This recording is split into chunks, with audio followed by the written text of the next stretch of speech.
Join us now for Education Matters, a weekly look at the real people and real stories in education across North Carolina. Welcome to Education Matters, presented by the Public School Forum of North Carolina. I'm Keith Poston. African American students are being suspended at rates 3 to 4 times higher than other students in school districts across North Carolina. The latest evidence released just last week by Wake County Public Schools, where African Americans represent less than a quarter of the student population, but account for almost 2/3 of all suspensions. Today, we're going to take a closer look at the data and ask our guests why this is happening and what can be done to address it. Before we tackle our main topic, we open with our Edlines, a quick scan of education headlines across North Carolina and the U.S. House Bill 90 became law last week, 30 days after the General Assembly passed it.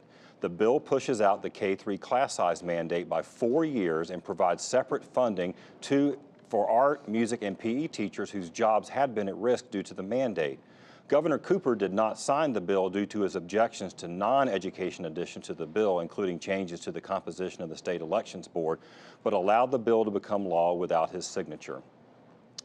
Just 2 weeks after committee leaders downplayed the likelihood of breaking up large school districts like Wake and Mecklenburg, a legislative study committee met last week for several hours exploring precisely that, hearing from experts on potential legal hurdles and financial impacts.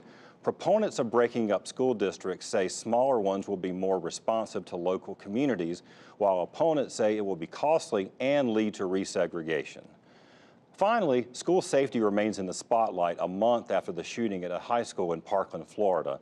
Last week, a joint legislative committee here in North Carolina heard a presentation on how teachers could be trained to handle firearms. This week, a new North Carolina House Select Committee on School Safety, created by House Speaker Tim Moore, holds its first meeting. It is expected to focus primarily on mental health and school security infrastructure.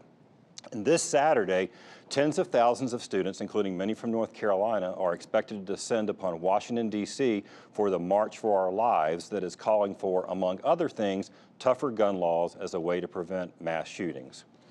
Remember, you can visit the Public School Forum's website at ncforum.org and read more about each of the Edlines as well as the other topics we cover each week.